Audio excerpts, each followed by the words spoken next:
Meus amigos, eu vou meter uma provocação. A democracia no Brasil realmente vale a pena? Cuidado, cuidado, não quero ser deletado, preso, nada.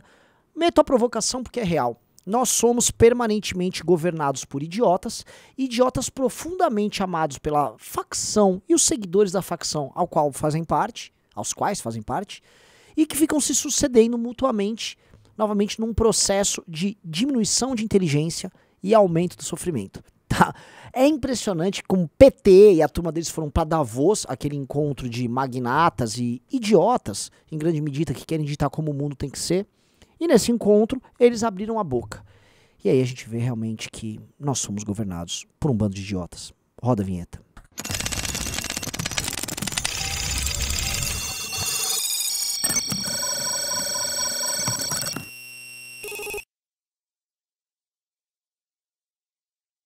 Meus queridos amigos, vamos lá. Um fato, é pouco nome que precisa, só tô alertando vocês. Tá vendo isso aqui, ó? mbl.org.br/revista. Nós estamos montando a revista física nossa de colecionador. E eu preciso de 200 nomes só, 200 pessoas, para serem sócios da revista, pra gente começar a produzir elas. A tiragem é 200, depois vai para 500, depois vai para 1000. E depois nós vamos distribuir realmente em bancas, livrarias e tal, justamente para ter uma revista mais científica, com conteúdo mais denso, igual ao conteúdo que a gente produz no clube. Inclusive, ela é feita de grande parte dos relatórios aprofundados do Clube MBL.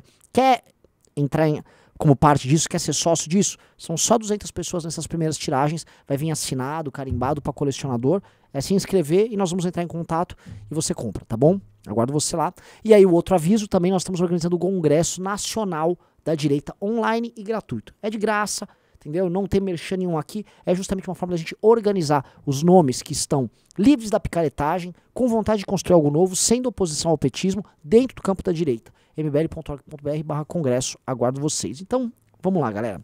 É impressionante como a ignorância, ela nos administra. A gente veio de um governo que ficou propondo remédios que não funcionavam, que ficou questionando validade de vacinas, não porque queriam abrir um debate interessante, mas simplesmente porque queriam polemizar e ganhar dividendos políticos através da geração da desconfiança e do faccionalismo, inclusive em temas que não deveriam ser alvo deste tipo de discussão política, né? Um governo que tinha um Osmar Terra falando besteira à torta e à direito, né? Um governo, novamente, de idiotas, com o grande idiota ali na frente, que era o Jair Bolsonaro. Mas aí resolveram suceder esse governo, aí me colocam essa figura aí que você tá vendo, Lula. Lula é um homem que fala muita besteira e que pré-internet tinha, vamos dizer, o besteirol seu sendo moldado, sendo escondido por uma imprensa que nunca escondeu sua simpatia por ele. Mas agora, né, agora a coisa fica complicada, porque Lula e seu time tem que dar as caras e tem que sair falando, e assim, ninguém mais aguenta o besteirol. Tudo começa em Davos, tá? O homem que vai tocar a economia brasileira, o ministro da Fazenda, Fernando Haddad, que não entende absolutamente nada de economia, que não para de cometer suas gafes, ele resolveu não parar. Ele foi para Davos e falou isto aqui. No Brasil, em função do engajamento de algumas empresas com o governo extremista que foi derrotado, muita gente deixou de consumir os produtos dessas empresas no Brasil. Eu sou um que não consumo sem prestar atenção de quem que eu estou adquirindo o produto. Eu não compro nenhum palito de fósforo de uma empresa que não tenha compromissos com essas questões.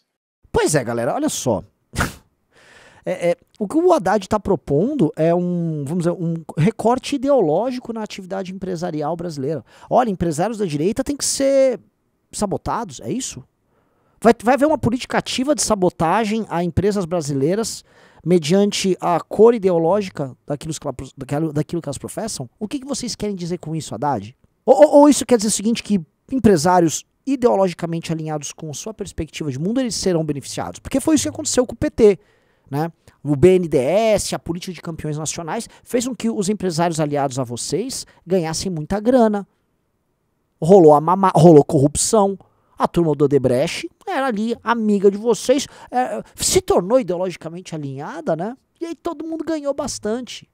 É isso, senhor Fernando Haddad? Como é que um ministro da Fazenda, que tinha que ter nesse trato econômico o básico da impessoalidade, leva esse discurso?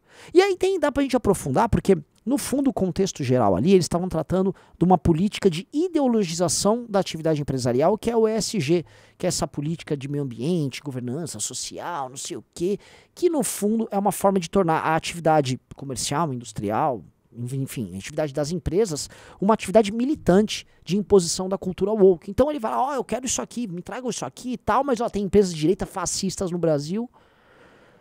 E é complicado, né? É óbvio que os reflexos disso na atividade econômica e empresarial brasileira serão negativos. E o mercado já começou a reagir a essa declaração, mas não só essa. O Haddad ontem, burro que só, e assim, é um ministro muito burro, ele foi capaz de falar o seguinte, que a promessa que Lula fez de cortar o imposto de renda para aquela faixa até de R$5.000 não será feita porque ele não pode fazer essa alteração ao longo deste ano. Ou seja, você não pode propor uma alteração de impostos, os impostos estão sendo cobrados neste ano. Porém, como ele é burro e nós somos governados por idiotas, ele está errado. Porque ele pode sim. Quando você vai reduzir o valor de um tributo, você pode fazer essa alteração. E aí você tem que, na verdade, nomear como essa receita vai ser substituída. Mas você pode fazer. O que você não pode é aumentar neste mesmo regime, esse mesmo exercício. E ele manda mentira, fica por isso mesmo. Imprensa questiona meio lateralmente. Ninguém fica indignadinho, não surge aquelas Veras Magalhães e a grande... dá raiva, cara. Essa bosta dessa imprensa brasileira, lixo horrorosa que a gente tem, burra, que eu ainda vou comentar, pra ficar, né, desesperada questionando. Não tem questionamento.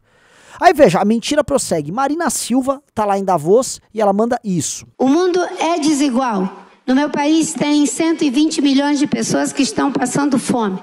120 milhões de pessoas passando fome, Marina Silva. 60% da população brasileira, passando fome. Nós somos o país mais pobre, nem na África tá tanta gente assim passando fome.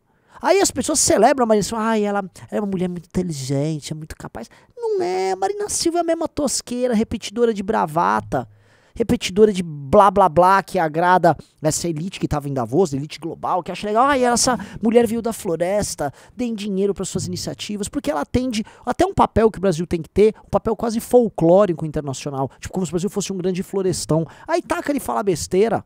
Tem interesse nacional nenhum do Brasil sendo defendido nesse fórum. É o Brasil só cumprindo um papel decorativo, babaca e submisso dessa agenda, desses fóruns econômicos, como esse de Davos, que é o principal. E tá aquele lá metendo fake news, falando besteira. E a Janja? Veja, já tá na imprensa e isso é sabido por parte dos partidos políticos. A Janja virou uma espécie de presidente 2 do Brasil. Porque o Lula tá velho, tá preguiçoso, e ela tá lá se metendo em ministérios, aí ela nomeia gente na cultura, reúne ministros de várias pastas, e ela é uma das promotoras, na verdade a principal promotora desse discurso woke, e que é defensora dessa ideia de que vamos entrar numa guerra. Porque ela chegou lá no PT assim, ela era uma militante tosca, cujo grande mérito foi ter ficado lá dando bom dia pro Lula, e depois o Lula gostou, ela visitou ele lá na cadeia, né, e aí beleza, e aí nós que aturemos isso. Porque nosso povo, mediante o processo democrático, toma decisões com o estômago e com o coraçãozinho e nunca com a cabeça. E aí acaba sendo o quê? Governado por idiotas.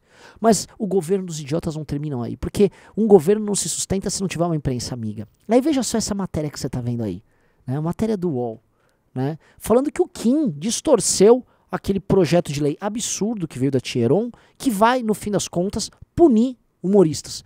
Não vai não. A própria matéria, ela vai se contradizendo ao longo dela, né? Ela acaba colocando ali que piadas podem acabar sendo enquadradas. Ou seja, onde que o Kim distorceu. Mas se você tem alguma dúvida, dá uma olhada no artigo 20A que está aí na tela. Eu vou ler para vocês que fica bem claro. Os crimes previstos nesta lei terão as penas aumentadas em 1/3 até a metade quando ocorrerem em contexto ou com o intuito de descontração, diversão ou recreação. Tá? E se você acha que não é, isso é só questão racial, tal, não é não. Artigo 20C. Na interpretação desta lei, o juiz deve considerar como discriminatória qualquer atitude ou tratamento dado à pessoa ou a grupos minoritários que cause constrangimento, humilhação, vergonha, medo ou exposição indevida e que usualmente não se dispensaria a outros grupos em razão da cor, etnia, religião ou procedência. Ou seja, o juiz vai poder interpretar, né, essa equiparação à injúria racial mediante uma lógica profundamente de esquerda, que é o conceito da minoria. O gordo é minoria, fez piada com o gordo. Não, você está humilhando nesse contexto. E aí começa. E óbvio que é direcionado, mais do que a só atacar o humorista, a um contexto geral de imposição da moral esquerdista, a lógica do oprimido e do opressor, que passa a estar, claro, positivado na nossa lei. Assim, os juízes vão ter que decidir mediante a lógica da esquerda. Como já faz, por exemplo, um Barroso no STF. Somos governados e administrados e divulgados, né, mediante essa nossa imprensa, por idiotas. É idiota saindo pelo ladrão. Um país como esse vai dar certo? Gente, não vai dar certo. O governo Lula mal começou, ele está aqui no seu 18º dia, e todos os sinais de que vai ser um desastre estão aí. Sinais econômicos. A teimosia na burrice está dada. E eles vão insistir na burrice até que o governo comece a se desmontar. E isso vai acontecer já no meio do ano, quando o Lula, vendo que a crise econômica se agrava, ele vai começar a perder aliados, gente na rua. E aí, a não ser que o bolsonarismo ajude, e veja só, nós já fomos governados por outros idiotas do bolsonarismo e não há nada do que se duvidar de que um Nicolas não vai fazer uma besteira, que essa gente na rua, essas vovó alucinada não vão fazer besteira, que isso não vai acontecer e que o Lula não vai se beneficiar, como já não se beneficiou dessa invasão do dia 8 de janeiro. Somos um país que tem um potencial gigantesco, mas insiste em premiar a burrice, insiste a premiar as emoções e a sensibilidade exacerbada, e aí não consegue fazer nada que o leve pra frente, tá bom, pessoal? É um vídeo só de notícias ruins, mas, enfim, o que fazer? Né? E se eu para não ficar aqui como asa negra, a inteligência sempre tem que prevalecer. Como eu disse, o MBL está fazendo uma construção dentro da direita baseada em caráter, ou seja, posições duras e firmes, e inteligência. O Clube MBL permitiu a gente isso. Eu já falei, entre no Clube MBL para ajudar a financiar isso. Estamos trazendo gente para debater, vamos fazer esse fórum online que eu falei no começo do vídeo. A gente precisa ter inteligência no processo, a gente tem que fazer que pessoas inteligentes sejam também populares para que elas ocupem posições de poder e quando puderem exercer esse poder, o façam de maneira inteligente. Não existe um exemplo maior disso do que o mandato do Kim Kataguiri como deputado federal, com 8 projetos aprovados, com um trabalho incrível na Comissão de Educação. A inteligência, ela vence a burrice, mas a burrice é persistente, a burrice é carismática. O teu trabalho é escolher onde você vai estar nessa guerra. É muito menos do que direita e esquerda, é muito mais inteligência e caráter contra burrice e malandragem. Tá bom? Espero que vocês tenham gostado. Beijo e abraço para todos vocês.